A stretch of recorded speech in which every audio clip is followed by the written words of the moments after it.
Good morning बच्चों। आज हमारा साइंस का क्लास है, स्टडी ऑफ टंग और स्टडी ऑफ टीथ। तो चलिए सबसे पहले हम लोग स्टडी ऑफ टंग को देखते हैं। सबसे पहले इसका डिफिनेशन देखते हैं। टंग माउथ के तल पर स्थित एक मस्कुलर पार्ट है। ये टंग जो है ये हमारे माउथ पे, ये हमारे माउथ के तल पर स्थित एक मस्कुलर पार्ट है। ठीक है, ये हमें टेस्ट का अनुभव कराती है और ये हमें भोजन को निगलने में मदद करती है। टंग जो है वो हमें टेस्ट का अनुभव कराती है और भोजन को निगलने में हमारी मदद करती है। ये है टंग का फंक्शन। टंग का ये है टंग का डिफिनेशन। और टंग का मेन फंक्शन क्या है? यह खाने में या कोई भी चीज़ में स्वाद का पता लगाती है। ये जो है टंग जो है ये हमारे भोजन में सैलेवरा के साथ मिल जाती है, भोजन में सैलेवरा को मिला देती है और उसके बाद जो हमारा भोजन रहता है मुंह के अंदर उसको नरम और गीला कर देती है, जिससे उसको हम आसानी से निगल पाते हैं और हमें वो निगलने में सहायता प्रदान करती है। उसके बाद टंग हमें बोलने में भी सहायता प्रदान करती है।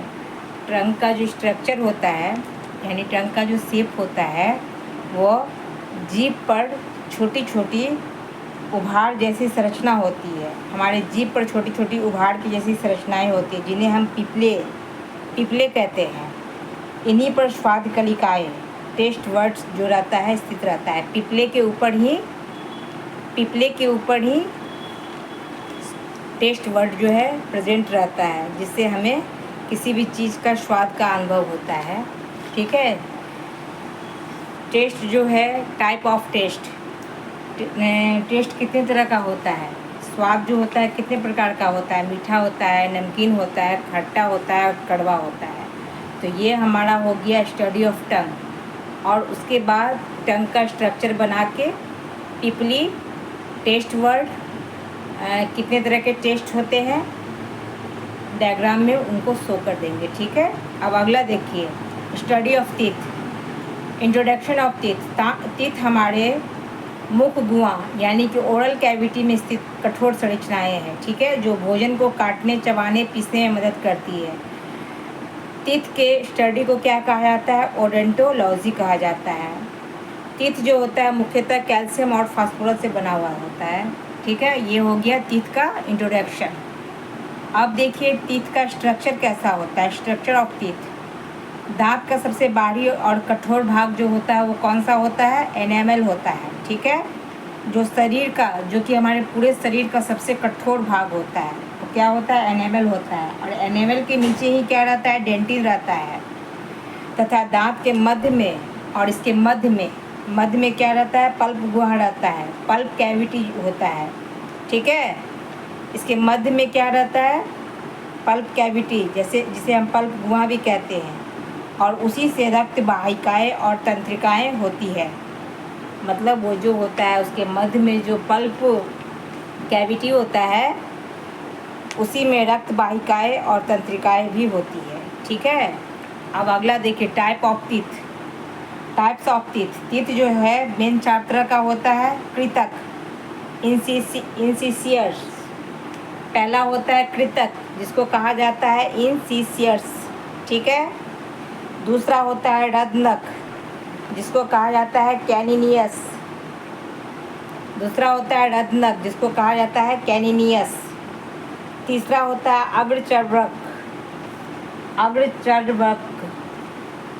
अग्रचर्वक को कहा जाता है प्रीमोलर्स। और चौथा होता है चर्वनक जिसको कहा जाता है मोलर।